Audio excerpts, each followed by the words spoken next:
Un nombre impressionnant d'êtres humains vivent sur la Terre. Nous sommes presque 7 milliards et chacun de nous est unique. Pourtant, nous avons tous quelque chose en commun. Quelque chose de mystérieux, de fascinant et de merveilleux, notre corps. Nous allons suivre son parcours depuis sa conception jusqu'à la vieillesse. Et nous apprendrons au passage des choses surprenantes. Pouvoir donner la vie est quelque chose d'incroyable.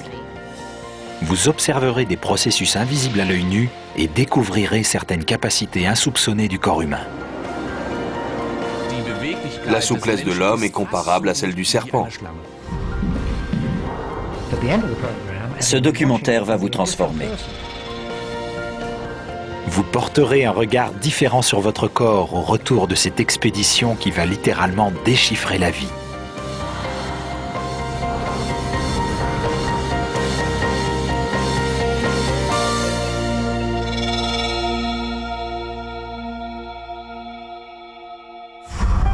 Jour après jour, notre corps travaille avec une endurance et une fiabilité incroyables. Décrire ces multiples performances avec des chiffres permet d'appréhender un peu mieux nos capacités. Au quotidien, nous ne percevons rien de la plupart des processus spectaculaires qui ont lieu à l'intérieur de notre corps. Un exemple. Quelle quantité de sang notre cœur pompe-t-il chaque jour à travers nos veines? Difficile comme question. 20 litres? 1 litre? 400 litres? Beaucoup, mais je sais pas. Aucune idée. La réponse, c'est plusieurs milliers de litres et tous les jours. Ce que nous avons voulu faire dans ce film, c'est puiser dans les données statistiques concernant notre corps pour en tirer des chiffres qui mettent en évidence ce dont nous sommes capables. Mais nous n'allons pas seulement citer ces chiffres, nous allons également les illustrer. Ce que vous voyez ici, par exemple, c'est la quantité de sueur qu'un individu produit en moyenne au cours d'une vie.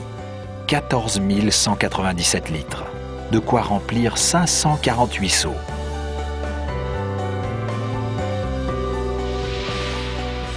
Quant à ces bouteilles, elles contiennent la quantité totale de larmes que nous allons verser au cours de notre vie, soit 45 litres.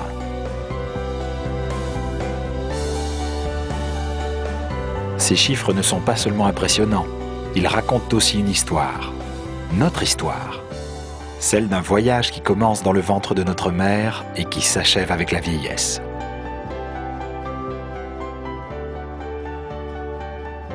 Et à l'origine de ce voyage, il y a toujours ceci. Vous voyez? Non, bien sûr, c'est idiot. Voici la même chose agrandie 20 fois. Toujours pas? Eh bien, essayons en l'agrandissant 1000 fois. Cette cellule humaine ne mesure qu'un vingtième de millimètre. C'est une cellule nerveuse. Nous en possédons plusieurs milliers de sortes différentes dans notre corps. Certaines nous donnent de l'énergie, d'autres nous aident à transpirer. Nous en produisons des millions toutes les secondes. Imaginons chacune des cellules de notre corps représentée par un grain de sable. Dans ce cas, le volume de cellules que nous produisons en 10 minutes ressemblerait à peu près à cela.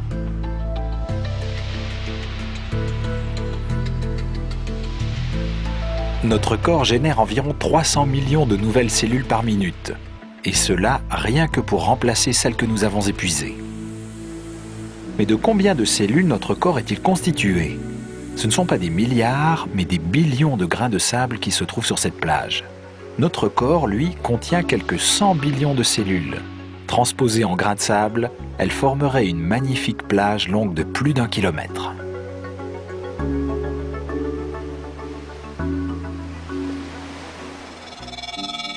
Voici notre toute première cellule, celle qui sera fécondée. C'est le moment où les 23 chromosomes de la mère se mêlent aux 23 chromosomes du père pour composer notre karyotype. Ce couple a eu ensemble 7 enfants. Bien qu'ils aient les mêmes parents, chaque enfant est unique grâce à son patrimoine génétique, l'ADN. Même entre frères et sœurs, il peut y avoir des différences génétiques importantes. L'ADN fait de chacun un être unique. Entre votre ADN et le mien, on trouverait au moins 5 millions de différences. Avant qu'un bébé vienne au monde avec des gènes identiques aux vôtres, il faudrait faire un nombre considérable de bébés, de quoi remplir tout le système solaire.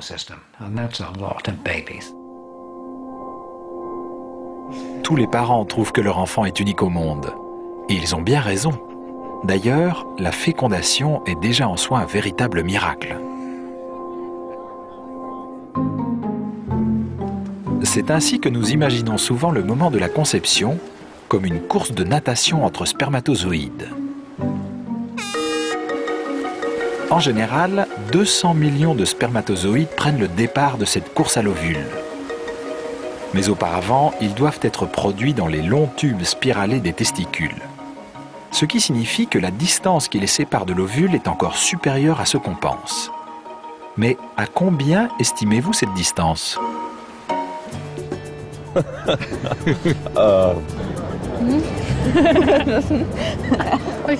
Maintenant que vous me posez la question, je me dis qu'ils n'y vont sûrement pas en ligne droite. C'est pas très long. Le chemin est long. Dans les 8 cm? 30 cm. Non plus. 40, 30, 40. 15 cm. Allez, on dit 15 cm. Il faut qu'il tourne parfois, il doit se poser des questions. Ils ont déjà du chemin à faire à l'intérieur de l'homme. On va dire 30 cm. En réalité, il y a 7 mètres à franchir depuis les testicules de l'homme jusqu'à l'ovule. Sachant qu'un spermatozoïde ne mesure que 0,05 mm, parcourir ces 7 mètres équivaudrait à taille humaine à nager une distance de 269 km, c'est-à-dire à traverser la Manche dans sa plus grande largeur. Heureusement, les spermatozoïdes ne nagent pas sur toute la distance. Ils sont tout d'abord poussés, puis catapultés et enfin aspirés. Dans le corps de la femme, des contractions de l'utérus aident les spermatozoïdes à remonter vers les trompes. De son côté, l'ovule vient à leur rencontre. Il ne leur reste donc qu'1 ou 2 cm à nager pour atteindre leur but, attirés par une odeur fleurie. C'est une substance qu'on ne rencontre pas dans la nature, mais son cousin le plus proche est le parfum du muguet, et les spermatozoïdes semblent vraiment attirés par cette odeur de muguet. Un seul spermatozoïde viendra féconder l'ovule dont il aura, avec l'aide des autres, réussi à percer l'enveloppe protectrice. Et voici l'embryon 4 semaines après la fécondation. On voit battre le cœur à l'intérieur de ce corps encore minuscule.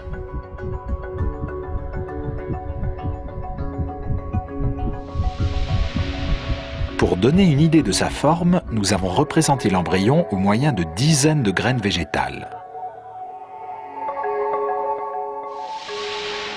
Mais pour figurer la taille réelle d'un embryon, une seule graine suffit, car un embryon de 4 semaines ne mesure que 5 mm, la taille d'un pépin de pomme.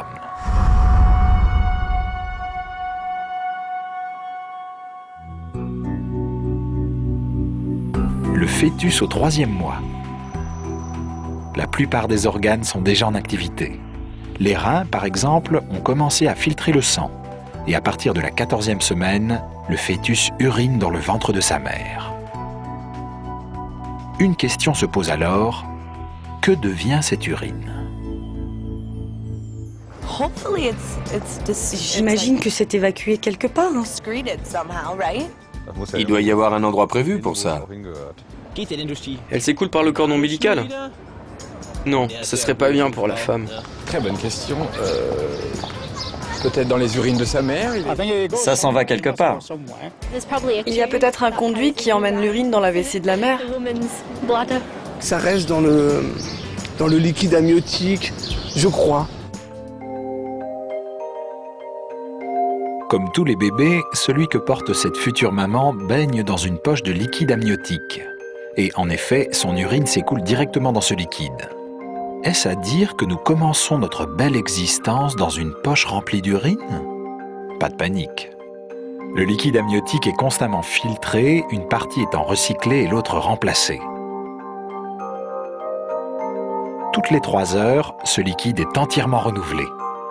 Ainsi, au cours d'une grossesse, le corps en produit une telle quantité qu'il y a de quoi remplir tous ses verres.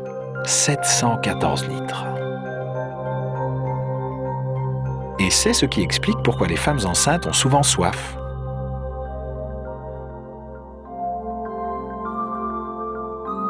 Le développement de l'embryon est un processus fantastique. Durant tout ce temps, son cœur bat 140 fois à la minute. Les parents peuvent même observer son petit cœur. En 9 semaines et demie, il aura déjà battu 13 millions de fois.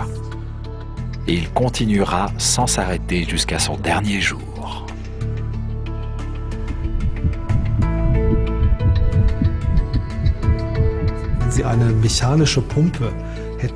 Pour faire fonctionner une pompe mécanique aussi longtemps, il faudrait assurer une maintenance constante.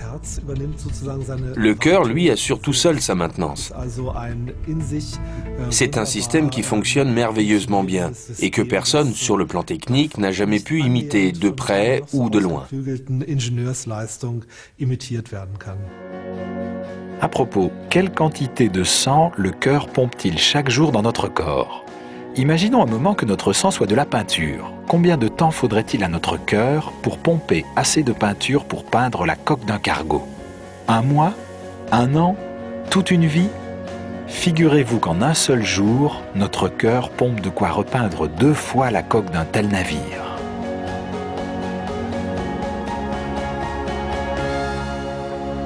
« 7 999 litres en une seule journée. Ce qui nous donne en un an 2 920 000 litres, c'est-à-dire de quoi passer 730 couches de peinture.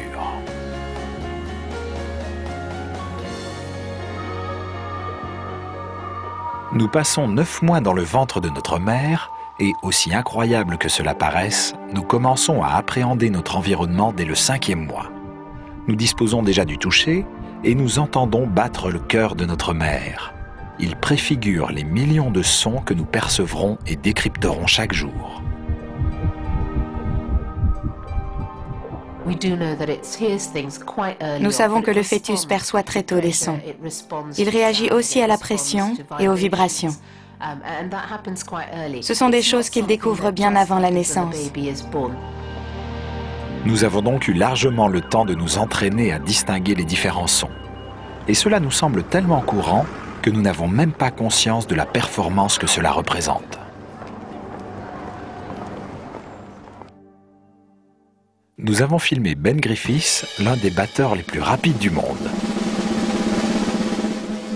Il peut frapper sa caisse claire 1060 fois à la minute, l'équivalent de 17 battements à la seconde. Mais notre corps est pourvu de quelques os qui sont beaucoup plus rapides encore. Le record de Ben Griffiths est bien pâle face aux performances dont est capable notre oreille. Ces 3 os, les plus petits de notre squelette, nous permettent de transformer les ondes sonores en signaux électriques destinés à notre cerveau. Le plus petit, l'étrier, ne mesure pas plus de 3 mm, mais c'est précisément grâce à leur petite taille qu'ils peuvent être aussi mobiles. Au niveau de l'oreille moyenne, ils sont mis en vibration par les ondes sonores qui viennent frapper le tympan. Des vibrations qui sont 1000 fois supérieures à celles des baguettes de tambour. Les os de l'oreille peuvent atteindre 20 000 oscillations par seconde. Mais notre système de perception sonore réalise encore bien d'autres performances. Nous sommes capables de déceler très rapidement la position d'une source sonore. Le son se diffuse à 1235 km/h. Un son venant de côté atteint donc une oreille un tout petit peu avant l'autre. Le cerveau met à profit cet infime décalage pour localiser de façon très précise l'origine du son. Et c'est ce qui nous permet de distinguer des sons qui se produisent à 100 millièmes de seconde d'écart. Si nous étions capables de percevoir les images avec autant de précision, nous pourrions distinguer chaque seconde de cette journée de 24 heures passée en accéléré.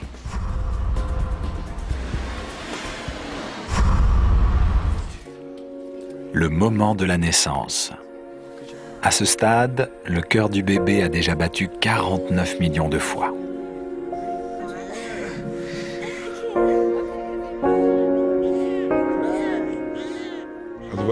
J'ai assisté à des centaines, des milliers de naissances. Mais ce qui me fascine toujours autant, c'est qu'au moment où il sort du ventre de sa mère, l'enfant se met tout de suite à respirer. Pendant toute la grossesse, il n'a pas respiré et là, tout d'un coup, le moteur démarre et le système respiratoire se met en route. Une première inspiration qui sera suivie d'environ 568 millions d'autres au cours d'une vie humaine.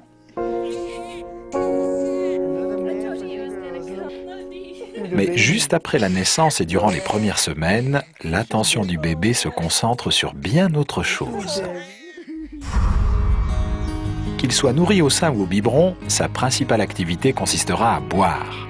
Les nouveau-nés boivent le matin, dans la journée, le soir et la nuit. Une occupation à plein temps. Voici représentée la quantité de lait qu'un bébé de 2 semaines a déjà absorbé durant sa courte existence, 3 fois plus que son propre poids.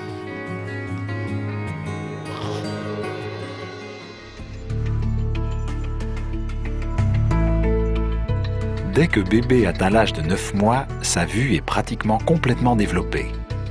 Il ne fixe plus uniquement sa maman ou ses jouets, il regarde tout ce qui l'entoure.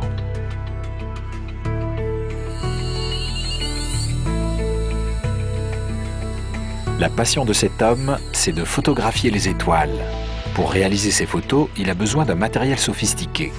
Mais par temps clair, on peut voir à l'œil nu des étoiles bien plus éloignées et jusqu'à notre galaxie voisine, Andromède. Un tour de force quand on sait qu'elle se trouve à 2,5 millions d'années-lumière, autrement dit à 24 trillions de kilomètres. Notre capacité à percevoir les couleurs est tout aussi impressionnante.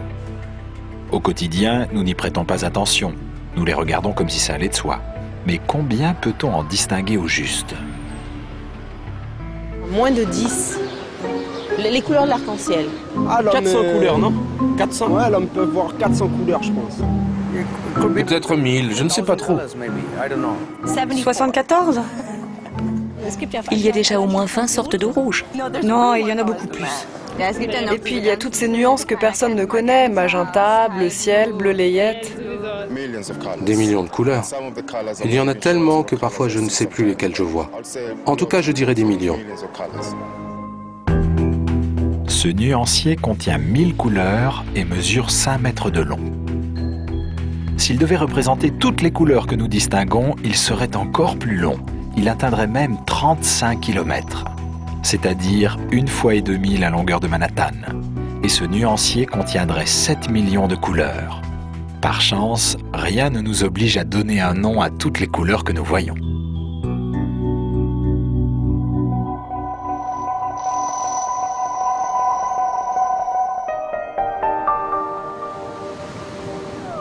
Le jour de notre premier anniversaire, nous avons déjà laissé sur Terre de nombreuses traces de notre passage. Nous avons beaucoup grandi et doublé de poids. Tout cela n'est pas de tout repos et c'est pourquoi nous avons passé presque 240 jours à dormir. Chaque jour est représenté ici par un oreiller. Nous avons aussi beaucoup crié pour attirer l'attention sur nous. En tout, 490 heures. Elles sont figurées ici par des tétines. Mais cette fois, il est grand temps de faire ses premiers pas. Pour l'enfant, c'est l'occasion d'élargir son périmètre d'action. L'enfant devient autonome avec la marche et c'est déjà la première joie de l'enfant qui a l'air de conquérir le monde quand il fait ses premiers pas, quand il lâche la main de son père ou de sa mère, que ce soit un garçon ou une fille. Maintenant qu'il a appris à marcher, combien de mètres parcourent en 1 heure les petits pieds de bébé? Chaque mètre est représenté ici par une paire de chaussures. Nous en avons utilisé 610 paires, et oui, car la distance que bébé parcourt en 1 heure, c'est 610 mètres. À cet âge, c'est le bonheur de pouvoir se déplacer.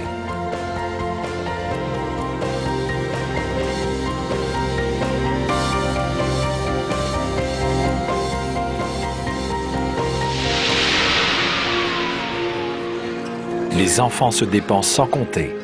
Heureusement, notre corps est supporté par une merveilleuse charpente sans laquelle nous ne serions qu'une masse de chair informe. Notre squelette. Il a fallu démonter 6 cadres de vélo pour réaliser cette maquette à l'effigie de notre ossature.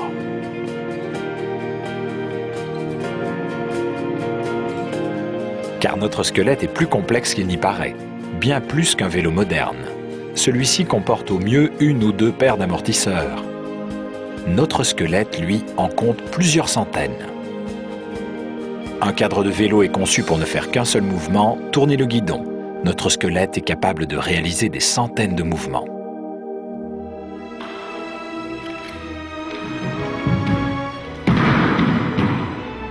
Ces danseurs de capoeira, un art martial brésilien, en donnent une brillante illustration.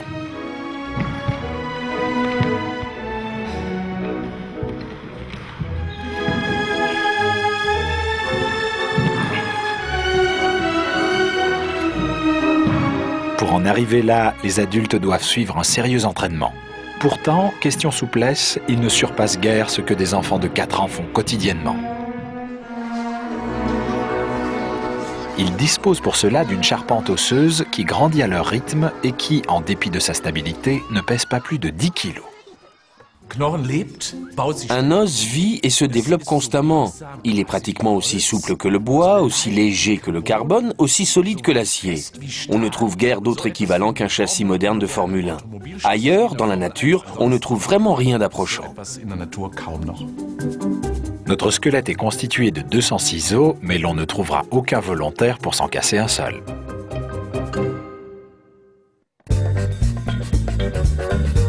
Heureusement, au quotidien, les muscles et les ligaments sont là pour amortir les coups en réagissant de façon très rapide. Car le moindre saut entraîne une sollicitation des os et des articulations qui peut atteindre l'équivalent d'1 tonne, c'est-à-dire pratiquement le poids d'une voiture.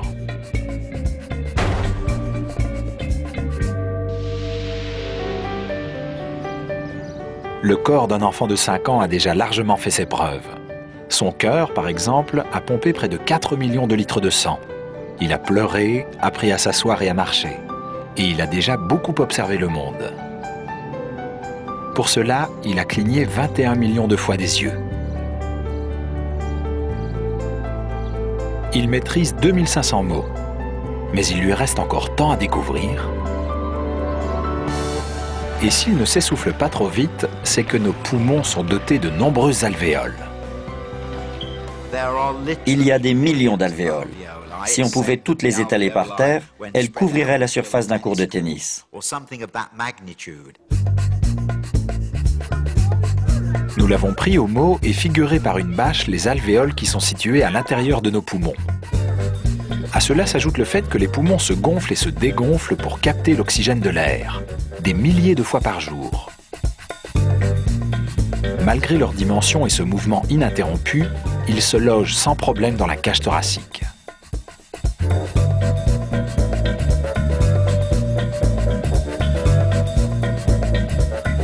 À chaque inspiration, nous inhalons environ 1 demi-litre d'air. Sachant qu'au repos, nous respirons 12 fois en 1 minute, nous absorbons l'équivalent d'un de ces ballons.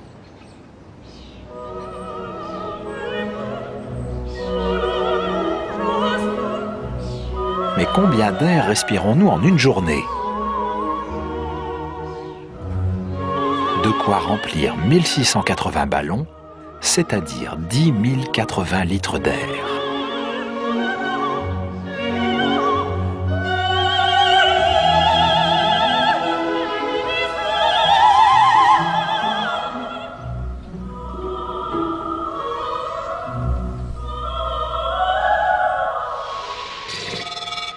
« 20% de l'oxygène que nous inhalons est consommé par un seul organe, le cerveau, l'ordinateur central de notre corps. Notre cerveau est incroyable. Il contrôle tout ce que nous faisons.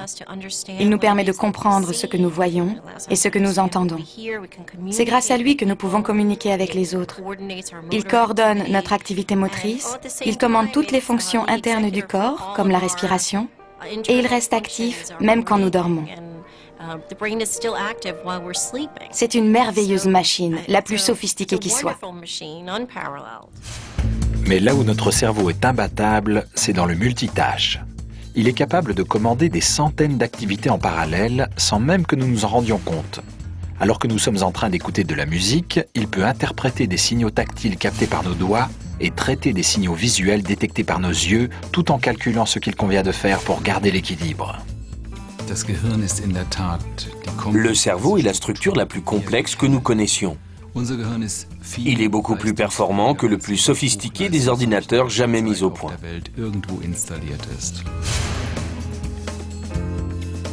Ces performances sont réalisées par quelques 100 milliards de neurones, les cellules nerveuses.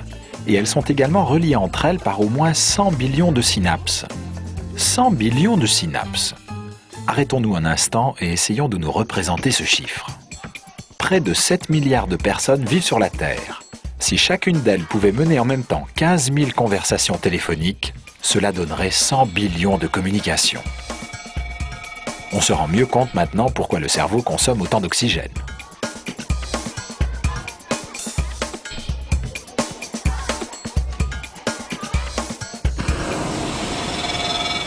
Notre cerveau absorbe 1/5 de tout l'oxygène que nous inhalons au cours de notre vie.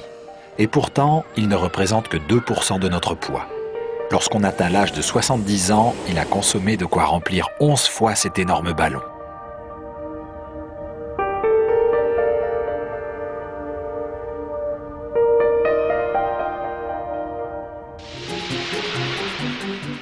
Notre cerveau travaille même pendant notre sommeil. Il commande la digestion, trie les souvenirs, surveille la régénération. Et il rêve. Nous rêvons en moyenne 3 fois chaque nuit, même si nous n'en gardons pas forcément le souvenir. Nous avons figuré ici le nombre de rêves que notre cerveau produit au cours de nos 10 premières années de vie. 13 358 rêves, c'est-à-dire plus de films que la plupart d'entre nous verront un jour au cinéma.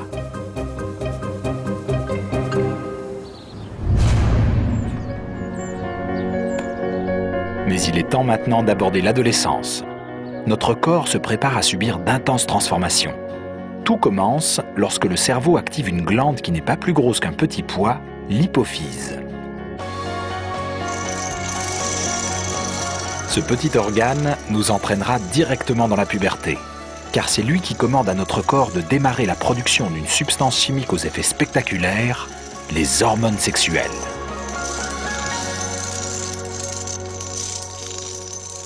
Le problème avec les hormones, c'est qu'elles sont invisibles. On ne peut ni les voir ni les toucher. En revanche, il faut bien savoir que sans elles, nous ne pourrions pas réellement exister. Des hormones patrouillent continuellement dans notre corps. Elles régissent pratiquement toutes les fonctions importantes.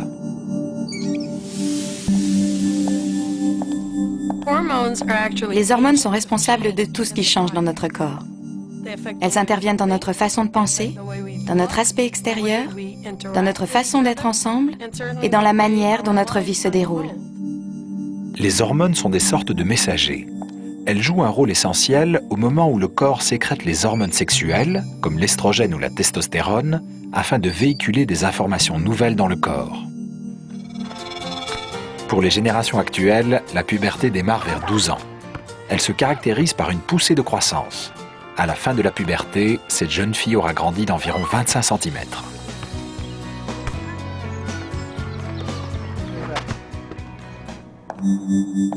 Ce sont les hormones de croissance qui, avec les estrogènes, provoquent ces transformations radicales. À cette occasion, le corps des filles s'enrobe en moyenne de 11 kg de graisse. Cette évolution tout à fait normale est souvent vécue comme un véritable cauchemar. Le problème, c'est que chez les jeunes filles, les changements qui interviennent au niveau de la silhouette sont aux antipodes des critères de beauté qui ont cours dans notre culture. Ils prônent comme idéal un corps mince et fin. La silhouette de la plupart des mannequins d'aujourd'hui correspond plutôt au corps d'une jeune fille prépubère qu'à celui d'une jeune femme. Si les hormones déclenchent la croissance, elles transforment également l'enfant en adulte. Les filles voient leurs seins grossir, elles ont des poils qui poussent sur le pubis et au niveau des aisselles. Leur façon de penser change. C'est le début des règles et elles deviennent véritablement des femmes. C'est-à-dire qu'elles commencent à ovuler et qu'elles sont aptes à la reproduction. Les ovaires renferment déjà 300 000 ovocytes. Désormais, chaque mois, il en sortira un ovule. Tant qu'il n'y aura pas fécondation, l'ovule sera remplacé par un autre le mois suivant. Au cours de son existence, le corps de la femme pourra ainsi produire environ 400 ovules. Mais l'action des hormones s'accompagne souvent d'effets peu appréciés. Les boutons, les seins, les poils. J'étais rondouillette. J'étais comme ça.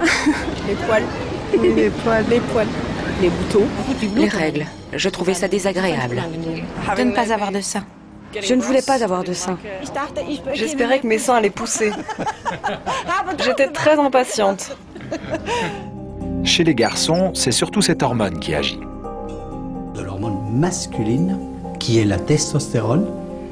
Et cette hormone va provoquer tous les changements qui se produisent au moment de la puberté, ce que nous on appelle la virilisation, et qui est donc le changement du jeune garçon prépubère vers l'homme. Elle aussi provoque l'arrivée des poils, sur tout le corps, le pubis, la poitrine, les aisselles et les joues.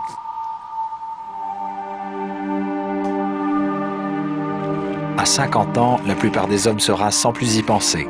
Il faut dire qu'à cet âge-là, ils ont déjà eu l'occasion de raser une surface de quelques 320 mètres carrés.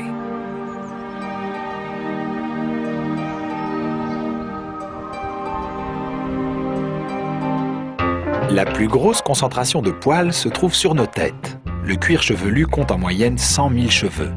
Et il pousse de 0,3 mm par jour. Mis bout à bout, cela équivaut à 30 mètres. Et si l'on fait la somme sur un an, on arrive à 11 km, c'est-à-dire 33 fois la hauteur de la Tour Eiffel.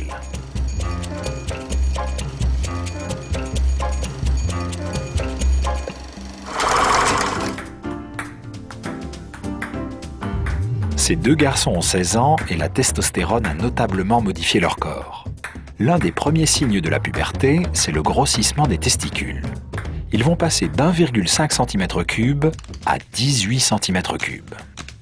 À partir de ce moment, ils produisent jusqu'à 300 millions de spermatozoïdes par jour. Au cours de leur vie, ils en produiront de quoi peupler 571 planètes de la taille de la Terre. Un homme éjacule en moyenne entre 5 et 7 000 fois dans sa vie. La question que tout le monde se pose un jour ou l'autre, c'est la quantité totale de sperme que cela représente. Ça dépend. Je dirais dans les 6 litres. Pas plus, je crois. Moi, je dirais 15 litres. 15 litres? C'est très variable d'un homme à un autre, peut-être.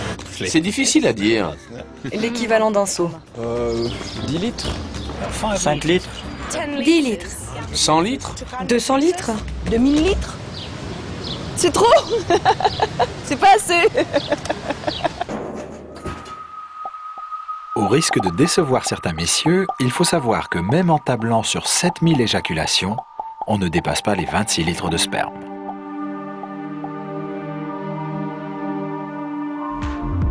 Mais le principal objectif de la puberté, c'est de transformer les garçons et les filles en des individus aptes à procréer.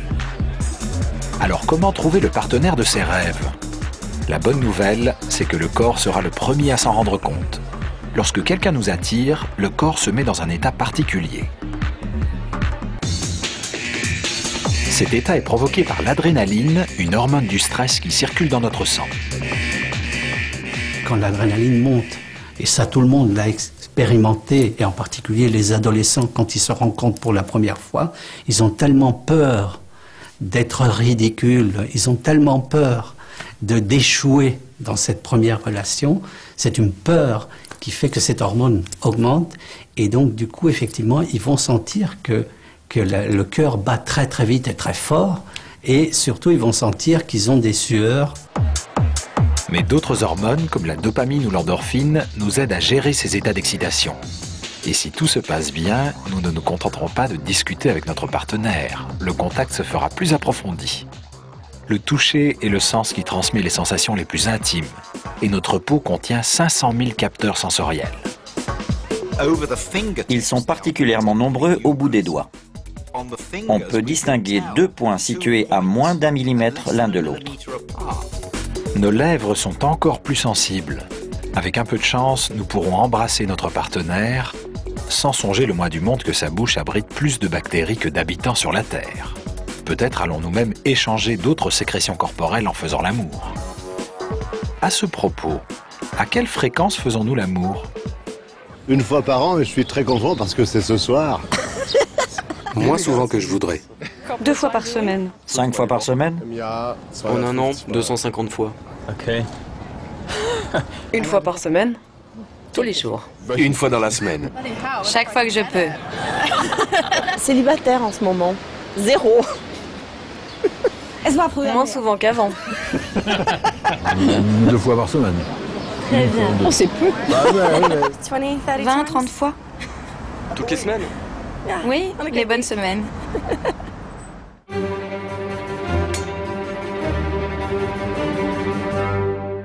Si on prend des ressorts de matelas pour représenter le nombre de fois que fait l'amour un couple de moins de 30 ans, on obtient pour une année une moyenne de 112 rapports sexuels.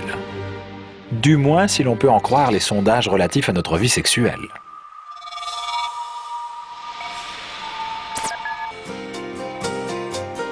Mais qu'on fasse l'amour souvent ou non, une chose est sûre, c'est que le temps passe et un jour, nous sommes forcément confrontés à cette vieillesse que nous redoutons tellement. Manifestement, nous avons besoin de moins en moins de calories. Si nous nous sentons encore jeunes à 40 ans, nous ne sommes pourtant plus aussi endurants. Même si nous nous entraînons régulièrement, nous nous fatiguons plus rapidement, notre corps s'altère. Nous perdons en élasticité. Et nous pouvons le constater chaque matin en voyant notre peau dans le miroir. Jusque-là, les fibres de collagène et d'élastine avaient permis à l'épiderme de conserver à la fois sa tonicité et sa souplesse. Désormais, leur nombre diminue et elles s'affaiblissent. Il suffit que je tire sur ma peau comme ceci pour constater qu'elle met 3 ou 4 secondes à reprendre sa position initiale, parce que je ne suis plus très jeune. Sur un enfant, la peau se remet beaucoup plus vite en place. Mais sur quelqu'un de 80 ans, cela prend 10 à 15 secondes. La bonne nouvelle, c'est que même au-delà de 40 ans, notre peau continue de se régénérer. Nous avons déroulé ici 1,8 m² de film plastique. Pour produire une telle surface de peau, il faut environ 3 semaines. Cela équivaut à peu près à la taille d'une de ces housses de vêtements. En comptant une nouvelle couche de peau toutes les 3 semaines, vers les 40 ans, on obtient 174 de ces ensembles vaporeux. Et ce n'est pas la seule partie de notre corps qui se régénère constamment. Notre sang, par exemple. Ce liquide est vital pour nous et nous devons sans arrêt le renouveler. Tous les 4 mois, notre sang est entièrement remplacé. Au cours de notre vie, nous en produisons de quoi remplir l'équivalent de ces 2060 poches de sang.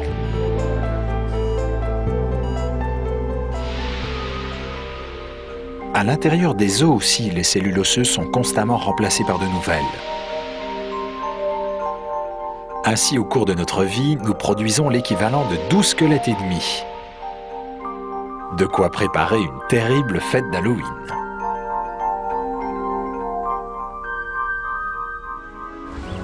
Mais si notre corps peut aussi bien se régénérer, pourquoi est-ce que nous vieillissons? Une question épineuse à laquelle les gérontologues n'ont pas encore apporté de réponse définitive. Mais écoutons ce qu'ils en pensent. Nous vieillissons à peu près pour les mêmes raisons qu'une voiture se dégrade. Ce sont tout d'abord les freins ou le système électrique qui ont quelques ratés, puis un beau jour, la voiture refuse d'avancer. Il en va de même, par exemple, pour notre peau. Avec l'âge, elle devient de plus en plus fine et sèche. Et cela s'explique par le fait que les cellules de la peau se divisent pour réparer le tissu. Mais elles n'ont pas une capacité infinie à le faire, et au bout d'un certain temps, elles cessent de se diviser. À partir de la quarantaine, une autre transformation se produit également.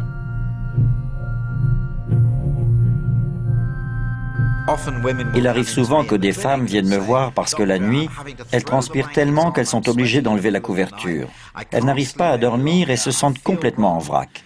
Elles sont nombreuses à traverser une véritable phase dépressive. C'est la ménopause. Le taux d'hormones femelles baisse de façon importante. Le cycle menstruel s'interrompt. L'âge venant, les hormones disparaissent. C'est de cette façon que Mère Nature nous pousse vers la sortie. Une fois que nos enfants sont élevés, il n'y a plus besoin de nous et on peut s'en aller.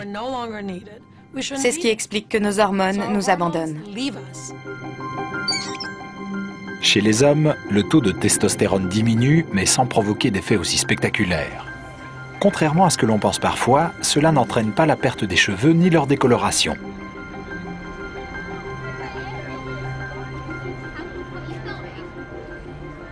Mais même à un âge avancé, il nous reste encore un atout en poche. Il est plutôt contagieux, aide en toute situation, fait plaisir et ne coûte rien. C'est le rire. Julie Whitehead croit en lui. On peut trouver cela risible, mais elle pratique la thérapie par le rire. Nous rions en moyenne 6 minutes par jour, et dans une vie, cela nous fait brûler 850 000 calories. L'équivalent de ces 750 tartes à la crème.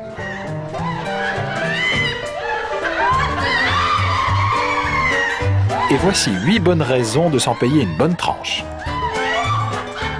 Le rire réduit le stress, fait baisser la tension, renforce le système immunitaire, réduit les douleurs, oxygène le sang, brûle des calories, entraîne les muscles et attise les relations intimes.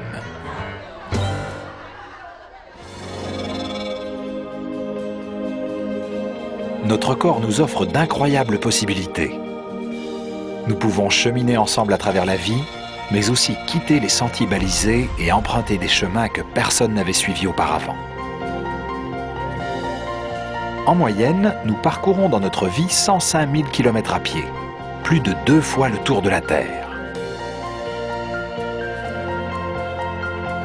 Et nous inspirons profondément, chaque jour, 10 080 litres d'air, soit 284 millions de litres au cours de notre vie.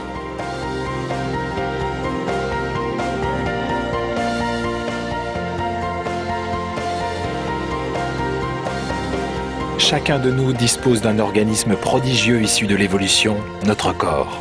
Il se répare tout seul, se renouvelle tout seul, et nous garantit la plus longue espérance de vie de tous les mammifères. Bravo donc au corps humain, cette construction remarquable, impressionnante de précision et de complexité.